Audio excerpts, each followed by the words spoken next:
Quand ils m'ont appelé, j'ai dit c'est pour Simba. Ils m'ont dit non, non, toi c'est le gros cochon. Ah. Et j'ai dit je comprends. À un moment, faut pas se mentir non plus. Le passé, ça peut faire mal, mais tu peux soit le fuir ou soit en tirer une leçon. Mais je crois que le plus beau conseil que j'ai eu de mes parents, particulièrement de ma mère, ne se formule pas. Il était dans l'observation de son comportement. Bonjour tout le monde, bienvenue sur Légende. Alors on n'est pas dans le studio comme d'habitude, on est à l'extérieur. On a rencontré Tahar Rahim et Gwendal Marimoutou, qui sont les voix françaises du film Mufasa chez Disney. Il faut respectivement Mufasa pour Tahar Rahim et Taka qui va devenir Scar pour Gwendal Marimoutou. On a parlé plein de choses, on a parlé de sagesse, on a parlé de nostalgie avec eux. Et vous le verrez aussi dans la deuxième partie de l'émission, on a reçu Alban Ivanov qui fait la voix de Pumba dans le film Mufasa. On a parlé des rêves qu'il avait quand il était enfant avant de devenir comédien et on a aussi parlé de sa relation avec son fils et comment son fils a découvert qu'il était Pumba en pleine séance de cinéma. Pour l'instant, on démarre l'interview avec Tahar Rahim, la voix de Mufasa, et Gwendal Marimoutou, la voix de Scar, sur Légende. Je suis Tahar et j'interprète la voix de Mufasa dans Mufasa de Disney. Et je suis Gwendal Marimoutou et j'interprète le rôle de Scar. Bah, merci à tous les deux. Je vous récupère le clap. Allez. Ça, je le garde. Tu le gardes? Ouais, Non, on mais a c'est seul, cool. je l'aimerais bien récupérer à la fin. Donc, comme vous le disiez, vous êtes tous les deux des voix des personnages principaux du film Mufasa qui vient de sortir là, à l'heure où sort l'interview. C'est votre première expérience à tous les deux en tant que comédien, mais dans le doublage cette fois-ci. Est-ce que c'est particulier? Est-ce qu'on se prépare différemment? Je crois que tu as travaillé ta voix pour Aznavour. Toi, tu as joué dans la comédie musicale Le Roi Lion avant, depuis très jeune, depuis 12 ans jusqu'à aujourd'hui encore. Comment on se prépare pour faire du doublage justement? C'est totalement différent. C'est une toute autre façon de travailler, avec une autre forme de contrainte. Parce que chaque terrain d'interprétation a sa contrainte. Mais là, elle est quand même un peu plus aiguë, plus prononcée, puisque tout ce qu'on a, c'est notre instrument vocal.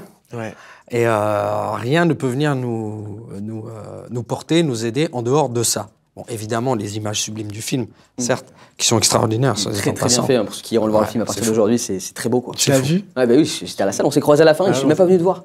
C'est très très beau, effectivement, ça appuie, en fait, vos voix appuient le... Ça aide, évidemment, à cet endroit-là. Mais on n'a pas notre physique à nous pour interpréter différemment. Il n'y a pas de costume, il n'y a pas des variations de plans. Tout ça, c'est pas là. Donc tout passe vraiment par une interprétation vocale en émotion. Et, dans un rythme qui nous est imposé. Ouais. Forcément, pour que ce soit vraiment synchro avec le labial. Chacun enregistre de son côté ou vous êtes ensemble pendant l'enregistrement pour avoir ce côté un peu complicité? Parce que vos personnages, que ce soit Mufasa et Taka, sont demi-frères adoptifs et vous êtes depuis très jeune jusqu'à l'âge adulte en fait ensemble. Plus jeune, c'est pas votre voix, mais adulte, c'est vos voix respectives. Est-ce que justement il y a quelque chose de complicité à avoir? Est-ce qu'il faut de la complicité même dans le tournage, dans l'enregistrement ou pas du tout? Une contrainte en plus, hein, c'est qu'on enregistre ça de chacun de notre côté. Moi, j'ai eu la chance d'avoir son enregistrement à lui quand j'interprétais et j'ai été surpris par sa qualité d'interprétation. Ce qui finalement... Non, c'est vrai, c'était super. Et je me souviens regarder l'équipe, j'ai dit, mais il a fait un super travail. Et du coup, c'est un soutien pour pouvoir interpréter parce que... Alors oui, c'est une autre forme, mais quand je l'entendais, qu'on me mettait sa voix et que j'y allais, j'avais l'impression d'avoir mon partenaire dans la salle. J'avais une question pour toi, Tahar, c'est que avant toi, en tant que Mufasa adulte, c'était Jean Reno, qu'on entend dans la première version de dessin animé, même dans le premier live action. Est-ce que ça met une pression supplémentaire de se dire que la voix avant la nôtre, c'était quand même celle aussi d'un acteur iconique français ou l'adapter différemment? Non, en fait, d'abord, la question de la pression, elle est tout de suite effacée puisqu'on est dans une autre temporalité. En fait, vous dites que c'est avant lui, mais finalement, c'est après lui. Ouais, donc effectivement. Tout à l'heure, on disait c'est presque une prélongation plutôt qu'une prolongation. Et comme c'est à des âges différents, ça a forcément une autre voix, quand bien même. Mais en tout cas, j'étais honoré de pouvoir interpréter d'abord Mufasa, parce qu'il m'a marqué, et puis aussi de pouvoir m'aligner à côté de ces grands acteurs qui ont interprété Mufasa, que ce soit Jean Reno ou James Earl Jones, qui nous a quittés, et que moi j'ai pu entendre quand j'étais enfant, parce qu'on s'est trompé. Quand on m'a acheté la cassette, on s'est trompé, c'était une VO. D'accord. C'est comme ça que j'ai écouté beaucoup le Roi Lion. C'est comme ça qu'il est devenu cet immense acteur international. Faut le savoir. Il y a l'hommage à James Earl Jones. Au tout début du film, on voit un hommage à lui, ce qui est assez fou parce que c'est quand même la voix aussi de Vador et qu'il a incarné un personnage aussi dans. Et de Tolsadou. Eh oui. Voilà. C'est là où je l'ai entendu la première fois, il m'a marqué. Puis le regard avec les yeux clairs. C'était incroyable. Résistant comme acteur. Incroyable. Vous avez donc 15 ans d'écart quasiment aujourd'hui. Vous avez découvert le Roi Lion à des moments différents. Ah ouais. Ouais, je pense. T'as 29. J'ai 29. Voilà. T'as 43. On est quasiment à 15 ans d'écart. Ok. Vous avez découvert le Roi Lion à des moments différents. C'est quoi votre premier souvenir avec le Roi Lion? Tu disais que c'était important pour toi, t'étais enfant, c'était comment? Moi, tu l'as vu en salle? j'avais 13 ans, j'étais ado et je suis allé le voir en salle, comme on allait voir tout le Disney de Noël. Et ça m'a littéralement bouleversé émotionnellement, mais jusqu'à l'obsession. C'est-à-dire que je suis allé le voir 5 fois. Quand je parle de cassette, c'est que j'avais la VHS, j'avais l'audio.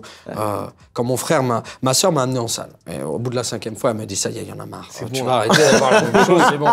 Tu vas aller voir autre chose. Et puis moi, je pique au hasard. Et je dis ça. Elle me dit, ok, d'accord, c'était Pulp Fiction. Je suis tellement violent à 13 ans. Elle me dit, vas-y, je sors de Pulp Fiction et je vais le revoir une 5e fois.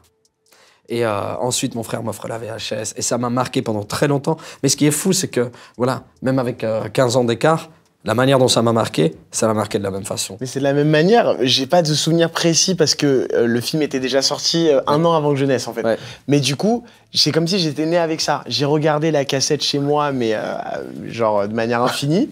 Et c'est vrai que c'est même ces chansons qui sont tubesques, qui traversent les époques 30 ans plus tard. Hakuna Matata, je voudrais déjà être roi, l'histoire de la vie, l'amour brille sous les étoiles. Enfin, d'habitude, c'est ce qui en fait, je trouve, un Disney particulier par rapport aux autres. Parfois, c'est un tube, c'est un hymne qui représente un Disney, de l'héros ou de l'héroïne. Là, vous avez vu la multitude des chansons, et puis ces chœurs sud-africains, cette musique dans Zimmer, de Les Bohèmes, enfin, c'est dingue. Et c'est vrai que le fait d'avoir incarné Simba dans la comédie musicale aussi de Broadway, jusqu'à aujourd'hui en plus, fait que j'étais, je connais l'histoire vraiment par cœur, à l'envers, à l'endroit, et pourtant, dans Mufasa, on a découvert des trucs de ouf qui vont expliquer le pourquoi Mufasa est Mufasa et pourquoi Scar, enfin Taka, est devenu Scar en fait. Et on avait beau se faire, je pense, en regardant le Roi Lion original, tous les scénarios possibles, on n'était pas tombé là-dessus. Et c'est des sacrés plot twists, franchement. Et ce qui nous donne envie, justement, c'est pour ça que tout à l'heure, quand tu parlais de la pression des voix qui nous précédaient, qui sont extraordinaires, en fait, il n'y a pas d'annulation. C'est qu'en fait, on a envie de regarder Mufasa pour avoir le préquel et tout le sens de l'histoire et d'enchaîner tout de suite avec le Roi Lion derrière. Parce que vraiment, ça s'enchaîne, hein, c'est une continuité. J'enchaîne depuis hier l'OST, enfin la bande originale du film depuis hier. Voilà. Donc c'est clairement complètement et de retrouver évidemment les voix qui nous ont bercés aussi avec toutes les infos qu'on connaît maintenant avec celle de Mufasa. J'avais une thématique qui m'était chère, en tout cas que je voulais aborder. Dans le film, on parle beaucoup de sagesse, que ce soit Rafiki, que ce soit Mufasa par les épreuves qu'il peut vivre, qui va devenir sage, les mauvais conseils que peut donner le père de Taka. Pour vous, est-ce qu'on peut devenir sage sans avoir vécu d'événements difficiles, voire traumatiques dans sa vie? Est-ce que c'est une composante de la sagesse? Oui. Alors c'est un accélérateur de sagesse. Oui, c'est ça. Mais je pense qu'on peut atteindre une forme de sagesse sans trauma. C'est aussi, la sagesse, c'est aussi une écoute, une éducation, une observation. Il y a beaucoup de chemins qui mènent à la sagesse. Et ce qui est formidable avec ça, c'est qu'il n'y a pas que le temps qui l'apporte ou l'expérience, mais l'entourage peut l'apporter. C'est ça. C'est l'empathie aussi, en fait. Je trouve qui se dégage de ce film, c'est de se rendre compte qu'effectivement, dans la vie, il n'y a pas forcément... Enfin, je trouve qu'il y a très, très, très peu de gens qui sont foncièrement méchants, ou foncièrement gentils d'ailleurs, et que c'est souvent en réaction à ce qu'on a pu vivre. Et de voir aussi à quel point, finalement, Mufasa, on peut partir de rien et devenir tout, briser un peu ce plafond de verre et de le faire surtout ensemble. Donc c'est-à-dire que au lieu d'y arriver en écrasant les autres, c'est comment en fait ensemble on se tire vers le haut, comment ensemble on fait société et qu'on se rend compte que dans une vie pour le coup Disney assez rêvé, chacun a sa place dans ce cycle de la vie, que ce soit de la fourmi au zèbre à l'éléphant, pour qu'il y ait justement un roi, un leader. Mais finalement, Mufasa ne serait pas Mufasa sans Scar, et surtout Scar ne serait pas Scar sans Mufasa. C'est presque biblique à cet endroit. Mais c'est ça en fait, il y a plein de thématiques, il y a plein de thématiques qui sont abordées qui sont beaucoup plus adultes. Enfin, c'est un film familial, on le répète, mais c'est bien de rappeler aussi que c'est un spectacle. Mais il y a des vrais sujets quoi. Mais il y a des vrais combats quand même qui sont là pour ponctuer le film. Encore, il y a des émotions. Il y a des émotions dans notre trame à nous aussi qui sont très très fortes. Et puis il y a de la légèreté, il y a de l'amour. Enfin tous les éléments qui. C'est vrai qu'on n'en a pas parlé, mais il y a surtout de l'amour en fait. Il y a beaucoup d'amour. Effectivement. Il y a beaucoup d'amour. Enfin, on laissera les gens aller voir le film pour le voir, pour le découvrir. Mais il y a cette relation, on parlait tout à l'heure de Rafiki, je parlais de Rafiki pour les conseils, pour le côté sagesse. Quels sont les conseils que on vous a donnés? Peut-être enfant, peut-être vos parents vous ont répété. Il y a des phrases que les parents répètent en boucle, qu'on a gardées, qu'on essaie de transmettre ensuite. Est-ce qu'il y a des choses que vous faites parce que vos parents vous ont conseillé de le faire plus jeune? Alors moi personnellement, et c'est une phrase de Rafiki, en tout cas qu'elle me répétait tout le temps dans le spectacle du Roi Lion, c'était le passé ça peut faire mal, mais tu peux soit le fuir ou soit en tirer une leçon. Et c'est vraiment ça, moi je trouve, qui est fort, c'est que on est tous différents. Il y a des leaders, il y a des suiveurs, et pour moi il n'y a pas un parti qui est mieux que l'autre. Il faut des deux, mais en revanche, on a tous la possibilité de se prendre en main. Et justement, quand on va pas bien, d'essayer quand même d'affronter un peu ces démons, un peu comme l'a fait Simba en fait, parce qu'il est parti, lui, vivre sa vie avec Timon et Pumba. Le mec est devenu vegan, hein, quand même, à manger des astigots et tout, alors que le mec est lion quand même, tu vois. Donc il est carnivore à la base, jusqu'à ce que Rafiki, justement, lui tape un peu sur la tête pour dire mon frère, faut te réaligner, retrouve tes racines, affronte ton passé. Et une fois qu'il est connecté et qu'il est aligné, il a pu accomplir de grandes choses. Ça, pour le coup, c'est vraiment affronter son passé, pas avoir peur d'être bien avec soi-même, d'être tout seul, en fait, de se retrouver avec soi et d'être en paix avec soi. Et pour toi, le conseil que tes parents pouvaient... Oh, moi, il y en a eu beaucoup. Il y a eu beaucoup de phrases qui ont jalonné ma vie avec mes parents. Mais je crois que le plus beau conseil que j'ai eu de mes parents, particulièrement de ma mère, ne se formule pas. Il était dans l'observation de son comportement. Ok. Ouais. La transmission de ce qu'elle pouvait te donner, les valeurs. Les femmes sont très importantes dans le film. Parce que c'était une des questions que j'avais, mais on n'aura pas forcément le temps. Et ça fait plaisir, parce que justement, c'est un peu... Et d'ailleurs, la comédie musicale avait remis un peu la part féminine en avant. Mais ça fait plaisir de voir aussi que les femmes ont une place un peu plus importante là, dans ce préquel aussi. Parce que Mufasa est puni, on le punit souvent d'être élevé par les femelles. Mais on le punit, on lui donne la meilleure des qualités en même temps, c'est incroyable. C'est ça. C'est ce qui va faire de lui un roi. Un roi juste, qui va finir par comprendre qu'être roi, ce n'est pas simplement occuper une fonction, mais c'est de créer un royaume où la différence de chacun deviendra une force. Et que finalement... c'est une espèce de radiographie d'une société, presque un puzzle où chaque pièce a sa place. Il le dit dans le discours final. Ouais. Merci à tous les deux d'être venus nous voir chez Légende. On vous conseille d'aller voir le film, c'est très beau, la musique est incroyable. Les voix sont sympas. Franchement, ça fait enfin, c'est difficile. Ça doit être difficile de porter justement. C'est pas facile. Non, mais de porter. Mais c'est un vrai plaisir. C'est un challenge. Ça fait 30 ans qu'on parle de ces personnages-là. C'était le Disney le plus vu à l'époque en film d'animation. Je pense qu'effectivement, il y a un poids quand même. Il y a une sorte d'héritage à porter avec soi, non? C'est un peu le ressenti. Un héritage. Moi, je me dis si quelque part on arrive à faire partie d'un accompagnement sur les prochaines générations comme nous on l'a eu, et que si ça fait le même effet, ne serait-ce que la moitié, 50%, franchement, on est très très heureux. En vérité, ça a été un vrai kiff. Donc on espère juste que ce kiff va être partagé Parce que c'est un grand spectacle. Avant tout, avec toutes les valeurs et les thématiques qu'on a abordées, avant tout, c'est un immense spectacle et on passe 2 heures merveilleuses à en prendre plein les yeux. Des paysages qu'on n'a jamais vus. Franchement, c'est ouf. Ton fils qui a 7 ans, il a vu le film. Il sait que papa est Mufasa ou pas? Non, j'ai pas dit. Il lui a rien dit? J'attends. Il lui a rien dit? Incroyable. Alors, c'est une surprise pour lui, mais pour moi aussi, je veux sa réaction. Bon, on verra la réaction si tu viens nous voir chez Légende pour un long format, parce qu'on fait des longs formats aussi souvent. Là, on a un format junket. On fait souvent des formats d'1h30, 2 heures. Mais en tout cas, merci à tous les deux, Wendell. Avec plaisir. Merci Tahar, et puis bonne continuation et bonne promo. Merci à vous, les gars. C'était super. Et on continue maintenant l'interview avec Alban Ivanov, qui fait la voix de Pumba dans le film Mufasa. Je m'appelle Alban Ivanov, j'interprète le rôle de Pumba dans Mufasa. On est sur Légende.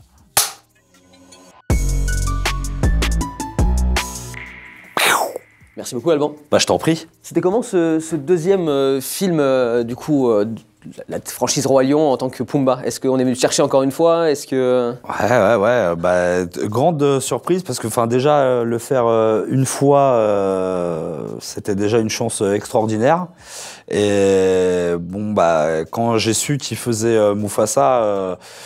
je me disais que Timon et Pumba ne seraient pas de l'aventure. Et quand on m'a dit, si, en fait, c'est eux qui racontent l'histoire à la fille de Simba, j'en espérais pas plus. Là, c'est vraiment que du bonus, que du plus. Parce qu'en réalité, dans le film, pour ceux qui vont aller le voir là en salle, Timon et Pumba font un peu babysitting, en fait, de la fille de Simba et Nala. Ouais. Est-ce que toi, le babysitting, tu connaissais ça avant, en tant que toi, dans ta vie de tous les jours? Est-ce que tu as gardé des enfants de potes plus jeunes? Est-ce que tu as... Non, j'ai gardé mon petit frère quand il était tout petit. Mais non, j'ai bon pas... babysitter? Ouais, ouais, je dois être un de ses premiers babysitters, ouais. Mais après, en boulot, non, j'ai jamais fait babysitting. Quand tu as eu le rôle de Pumba pour le premier film, on est venu te chercher ou tu as passé un casting avec d'autres mecs qui étaient là pour faire Pumba Non, on est venu me chercher. C'était un monsieur qui travaille chez Disney qui s'appelle Boilem. Donc, ils avaient déjà contacté Jamel pour Timon. Et quand ils lui ont montré les premières images, Jamel, en voyant Pumba, il a dit « Oh, Alban Ivanov !» Et c'est comme ça que c'est parti. Ils se sont dit « Ah ouais, ça serait pas mal !» Et voilà comment je me suis retrouvé dans Le Roi Lion. Est-ce qu'il n'y a pas un côté vexant de se dire qu'on peut être casté pour un facochère et pas pour le roi? Évidemment, évidemment. Je le dis sur scène. Où je dis, quand ils m'ont appelé, j'ai dit c'est pour Simba. Ils m'ont dit non, toi c'est le gros cochon. Ah. Et j'ai dit je comprends. À un moment, faut pas se mentir non plus. Tu vois, ils m'auraient appelé pour Simba, j'aurais dit bon, il y a quelqu'un qui s'est désisté. Quelques-uns, on ne sait pas en fait. Ouais. Quelle voix il aurait eu, Mufasa, si tu avais été le roi, justement, si tu avais pu incarner ce rôle? Ça aurait été plus grave, plus posé. Jean Reno, il le fait magnifiquement bien. T'as une voix grave en plus, toi, t'aurais pu. Ouais. En fait, actuellement, j'aurais pu. C'est quand La Reine des Neiges est sortie, Danny Boone, justement, disait qu'il préférait doubler un bonhomme de neige plutôt que le prince, parce qu'il avait pas une gueule de prince, tu vois. Il y avait ce truc-là, en fait, aussi chez Danny Boone. Il y a de ça, hein. Je pense que physiquement, mais même pour la voix, il faut ressembler un peu au personnage aussi. Je pense que si on avait inversé les voix avec Jamel, ça marcherait pas. Je pourrais pas faire la voix de Timon. Non, tout à l'heure, on rigolait de ça. Il me disait que j'aurais pu faire la voix de Nemo, mais je pense pas. Ou Nemo, tu as fumé trop de clopes dans l'aquarium, mais tu vois. Faut être cohérent. Ouais, c'est plutôt cohérent pour le coup là. Voilà, là, ça va. Et ça fait 30 ans que le film Le Roi Lion, la film d'animation est sorti. Ouais. T'étais jeune à ce moment-là, toi. Ouais. C'est quoi ton premier souvenir avec Le Roi Lion? Tu l'as vu en salle? Je l'ai vu en salle et c'est le premier film que j'ai vu en salle au cinéma. D'accord. Donc moi, j'ai pris double claque. Déjà, le fait d'être dans un cinéma. Puis en plus, à l'époque, tu sais, ça vendait encore les glaces et les pop-corn dans la salle. Ouais. Donc déjà, l'univers du cinéma, c'était nouveau. Et premier film, Le Roi Lion. Donc je prends une claque. Ce qui m'a le plus marqué, c'est toute l'intro du film, avec la chanson L'Histoire de la vie et le panneau The Lion King. Moi déjà, là, pour moi, le film était déjà réussi. Et très exigeant. Ouais. Voilà. Déjà, je me disais, waouh, c'est ça le cinéma, ça renvoie la gomme. T'as un fils, toi, qui a 13 ans aujourd'hui, ça, 12-13 ans? C'est ça, ouais. Est-ce qu'il t'a vu en tant que Pumba, parce qu'il y a 5 ans qu'est sorti le premier film, est-ce qu'il était content que tu fasses ce rôle-là? Est-ce qu'il t'a commenté le fait que tu sois Pumba? Est-ce que ça l'a fait marrer ou pas du tout? Ouais. Enfin, j'ai fait même quelque chose de plus fou que ça, c'est qu'il a découvert que je faisais la voix de Pumba à côté de moi dans le cinéma. Je lui avais pas dit avant. Donc je l'ai amené voir Le Roi Lion et je me souviens de sa réaction de quand Pumba il arrive à l'écran et il commence à parler, il me regarde genre comme ça. Et il me dit, c'est toi, Pumba? Et donc, je l'ai regardé en lui disant, ouais, c'est papa. Ouais, c'est moi qui ai fait ça. Non, super souvenir. Et puis c'est surtout un peu le fait d'avoir connu Le Roi Lion et quand j'étais petite, s'identifier à Simba. Et là, de se retrouver dans Le Roi Lion, dans la position de Mufasa, c'est quand même... ça n'arrive pas tous les jours, quoi. Ouais.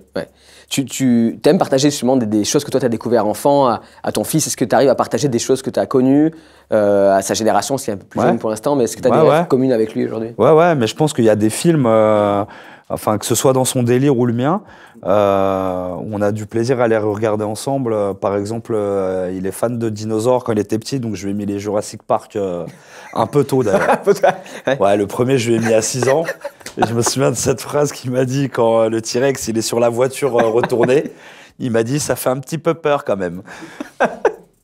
C'était un peu tôt. Du coup, t'as stoppé ou t'as continué le film jusqu'au bout? Non, mais lui, il a continué. Oui, à ce moment-là, à cette époque-là, j'ai stoppé. Mais du coup, il est passionné par les Jurassic Park. Et tu vois, on va voir le prochain au mois de juillet au cinéma ensemble. Et moi, ce que j'aime bien, avec des vieux films, j'ai réussi à lui mettre Les Mamans, j'ai raté l'avion, Les Goonies... Ouais, t'essaies de lui donner un peu cette culture un peu années 80, 90. Ouais, mais parce que je pense que quand les films ils sont bons, il y a pas d'époque en vrai. Non. Tu vois, je lui ai mis Rasta Rocket aussi il y a pas longtemps et il a adoré. Donc voilà, je pense que quand les films ils sont bons, ils traversent les époques. T'as fait la voix de Pumba après Michel Elias, qui était une voix un peu iconique aussi de Pumba. Est-ce que c'est pesant ou pas d'y aller? Est-ce que tu te dis, il faut que je sois un peu différent sur quelque chose? Qu'est-ce que t'as apporté en plus? Ou qu'est-ce que t'es pas réussi à obtenir, tu vois, à l'inverse? Non, je me suis dit, on vient me chercher, je vais faire ce que je sais faire et être moi-même. Mais après, moi, dans toujours ma manière de fonctionner, j'ai un respect énorme pour les gens qui ont déjà fait des choses. Donc, c'était pas une idée de le faire effacer et de m'approprier totalement le rôle de Pumba. C'est pas moi le premier qui l'ai fait. Donc voilà, j'avais du respect et en même temps apporter ma patte, le faire à ma sauce. Et voilà, c'est très bien. Il y a le Roi Lion dessin animé, il y a le Roi Lion live action et voilà, tout est bien rangé. Quand le film démarre un peu, que t'as Pumba et Timon là, qui tournent autour de Kyria, la fille de Simba, il se présente, Pumba, et il dit « Je suis un vagabond, un paria, un mec errant ». Est-ce que toi, il y a des moments dans ta vie où tu t'es senti un petit peu le paria, tu vois, le mec de côté, où on te l'a fait sentir, ou toi, tu t'es senti toi-même différent des autres? Oui, ça commence, je pense, pour beaucoup à l'école. Où à partir du moment où tu es en échec scolaire, déjà, on te fait comprendre que tu es dans la mauvaise case. Donc, je l'ai eu très tôt. Puis après, il y a forcément, quand on se dirige vers des métiers un peu particuliers comme l'artistique, forcément qu'on est un peu mis dans une case. C'est ça qui est marrant, c'est que quand on se lance dans ces métiers-là, on est un peu les fous, les parias, les troubadours. Et une fois que ça marche, les gens ils disent « Putain, j'aurais dû faire ça ». Donc c'est pour ça que j'encourage les gens à faire ce qu'ils aiment très très tôt pour pas avoir de regrets. Tu t'es retrouvé dans une soirée déjà où tu t'es dit « Putain, mais qu'est-ce que je fous là ?» C'est pas du tout de l'ambiance et tu te dis « Mais attends, mais ces mecs-là, ils sont vraiment en train de faire ça ». Tu vois, vraiment, le truc marche pas du tout, quoi. Ouais. J'ai une soirée là qui me vient tout de suite où je suis dans une soirée invité par une personne que je connais, mais dans la soirée, je connais personne. Et je me retrouve avec des gens qui font la queue leu dans la cuisine pour prendre des rails de sur un CD. Et je me suis dit, waouh, là, je suis pas dans le délire, là. Mais ouais. T'as quand même fait la queue leu ou pas? Bah non, mais je me souviens de la queue leu. Une queue leu dans une cuisine. J'ai dit, ah ouais, bon, bah écoute. Hein. Sympa. Ouais, ils avaient l'air bien. Là, dans ce film-là, tu fais un duo avec Timon. Enfin, c'est un duo iconique, Timon et Pumba. Ouais. Est-ce que toi, là, t'es avec Jamel. Est-ce que vous avez doublé une partie ensemble ou est-ce que vous n'êtes pas croisés? Chacun avait la voix de l'autre et vous devez faire avec? Non, justement, c'est ça qu'on a demandé. D'habitude, on enregistre individuellement chacun de notre côté. Mais comme on voulait essayer ça, là, comme Timon et Pumba, c'est quand même un duo, ils sont tout le temps ensemble. Ouais. Donc on a demandé à Disney à enregistrer ensemble. Et, alors on était dans la même pièce, mais à l'opposé, chacun dans notre cabine. Mais je pense que ça crée quand même quelque chose pour l'image en termes de rythme, de ping-pong. On s'est éclaté à le faire ensemble. Puis ça fait aussi un souvenir en commun. Ouais. Donc voilà, on a demandé à Disney si c'était possible et ils nous ont laissé faire ça. Mais même eux, je pense qu'ils ont été très contents aussi du résultat parce qu'il y a une énergie. Ça aurait été très bien individuellement, mais le fait de l'avoir enregistré ensemble, ça met vraiment une cohérence en plus. Est-ce que quand il y a un moment dans le film, dans le doublage, où tu dis ça part vraiment en live, fin de journée, c'est galère, et vous doublez n'importe quoi sur les images?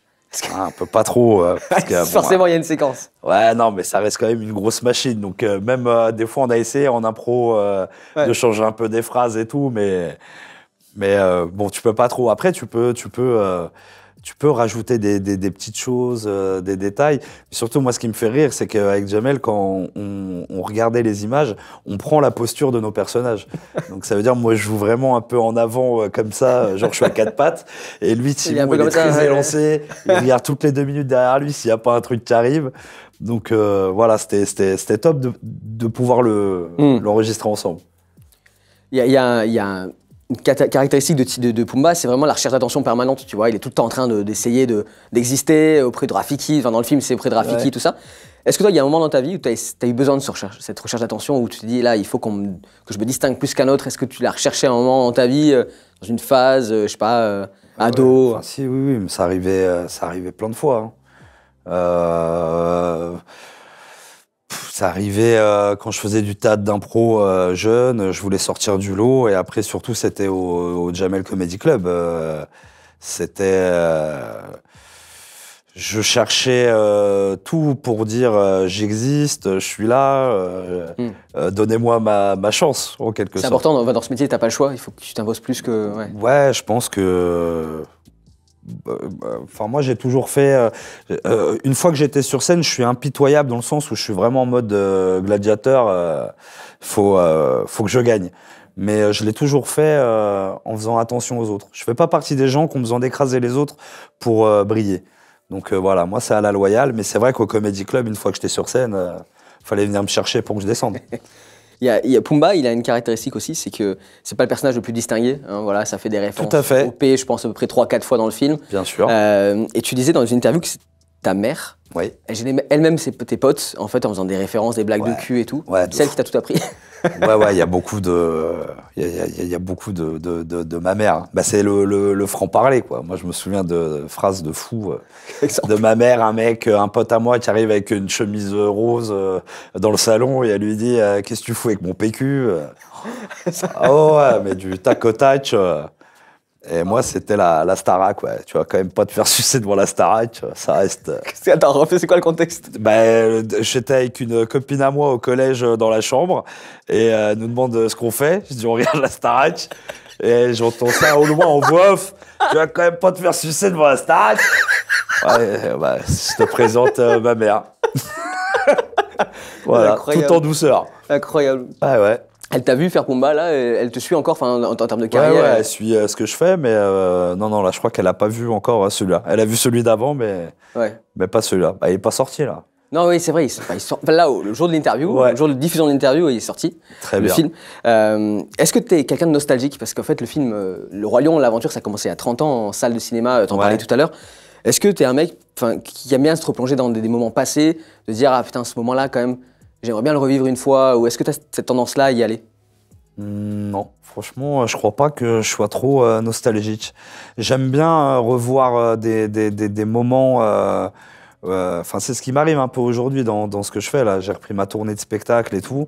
Et le fait de vivre ce que je vis, de temps en temps, je me revois enfant quand j'espérais même pas le quart de ce que je suis en train de faire aujourd'hui. C'est-à-dire qu'enfant, je rêvais de faire mon one-man show à l'Olympia, c'était mon rêve ultime, mais je savais même pas ce que ça voulait dire des zéniths.